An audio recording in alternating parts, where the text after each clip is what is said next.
Imagine this. Meghan Markle, the same woman who once openly criticized Donald Trump, suddenly goes quiet during a major interview. And this wasn't just any chat. This was Bloomberg TV, one of the world's biggest business platforms. The setup was perfect for her to repeat the fiery remarks she made back in 2016, when she labeled Trump misogynistic and warned of his impact on female voters. But this time, silence. Just vague comments about making choices and focusing on what really matters. Viewers were shocked. Meghan, known for speaking her mind, had the chance to make headlines, yet she held back. But this wasn't a moment of zen, or a sign of maturity. It was calculated. Meghan knows the stakes are higher now. She's not just an actress anymore. She's the wife of a man whose U.S. immigration status has been questioned more than once. Prince Harry's visa is already under scrutiny. And if investigations prove he wasn't honest about his past drug use, it could cost him his right to stay in America. One wrong word from Meghan could jeopardize everything. Their home, their lifestyle, their future in the U.S., and Meghan knows it. Even critics were impressed by her restraint, calling it the most real she's ever seemed. But that moment didn't last long. The same interview quickly spiraled into confusion when Meghan was asked about her legal name. Her answer left viewers scratching their heads. She claimed her family's name is now Sussex, insisted she doesn't go by Markle anymore, and even tossed out a bizarre term no one had heard before, dukedom, as if it were a surname. Across the pond, you could almost hear Brits groaning into their tea. Here's the truth. Meghan Markle isn't legally Meghan Sussex. Sussex isn't a last name, it's a royal title. Royals can occasionally use their dukedom as a surname in formal settings, but only while actively working as royals. Meghan and Harry stepped down years ago, meaning they shouldn't be using those titles for commercial purposes. Yet Meghan has built her brand from TV shows to product lines around her Duchess title. For some, it feels less like tradition and more like strategic branding. Meanwhile, her Netflix series With Love, Meghan is struggling. Season 2 has been criticized as overly polished, overly staged, and painfully dull. Reviewers have called it narcissistic, contrived, and unintentionally comedic. One outlet even described her on-screen presence as syrupy and exhausting. While Harry's near-total absence has only fueled speculation that he wants no part in the project. Viewers expected an intimate, genuine look at Meghan's life, but instead got something that felt curated within an inch of its life.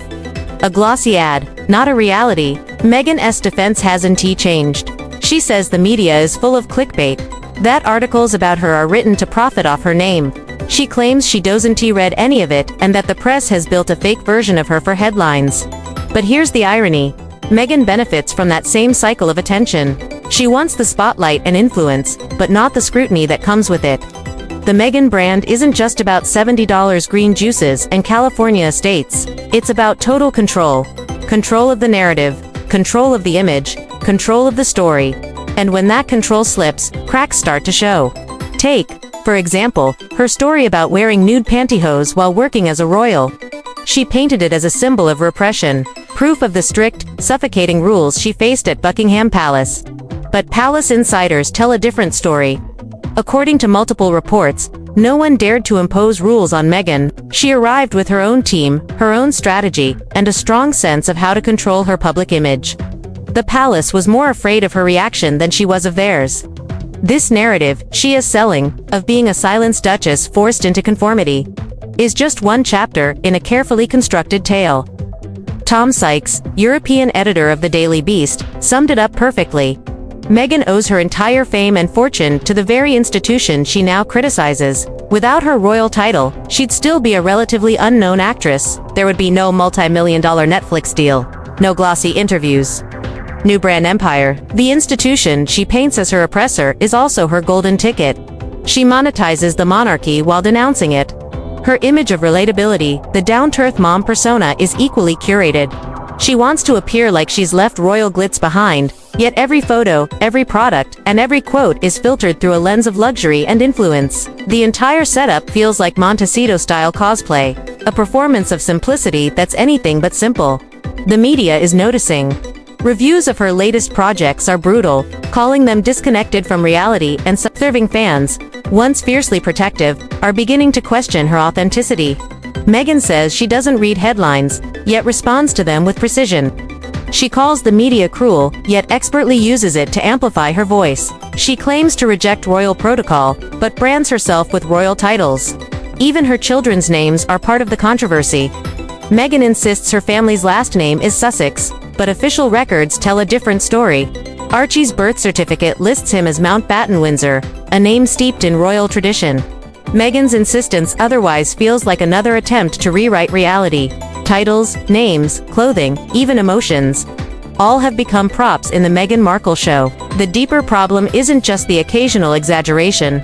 It's that Meghan's entire brand rests on these carefully adjusted truths. Whenever she's called out, the response is predictable. She's misunderstood. The press is cruel, or critics are motivated by sexism and racism. And while those biases exist, she's turned them into a shield, deflecting legitimate questions about her narrative.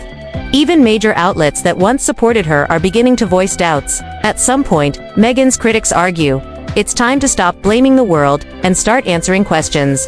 Her defenders, on the other hand, say she's just trying to protect her family and live her truth. But that truth seems to shift depending on the audience. In one interview, she's an independent, powerful woman breaking barriers. In another, she's a victim of outdated traditions. This flip-flopping has kept her unpredictable and always in the headlines. Controversy has become part of her brand strategy.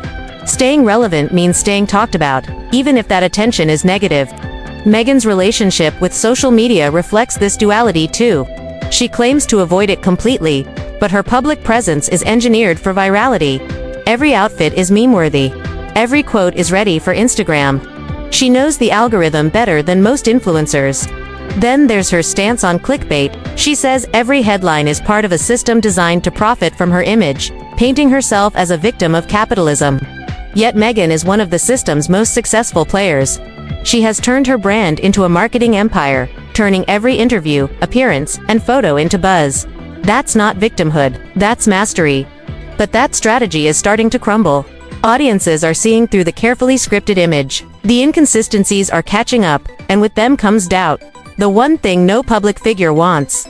Because when people start questioning everything you say, even the truth loses weight. Meghan's story isn't just about one woman. It's a case study in celebrity culture. How fame, power, and narrative control can blur the line between reality and branding.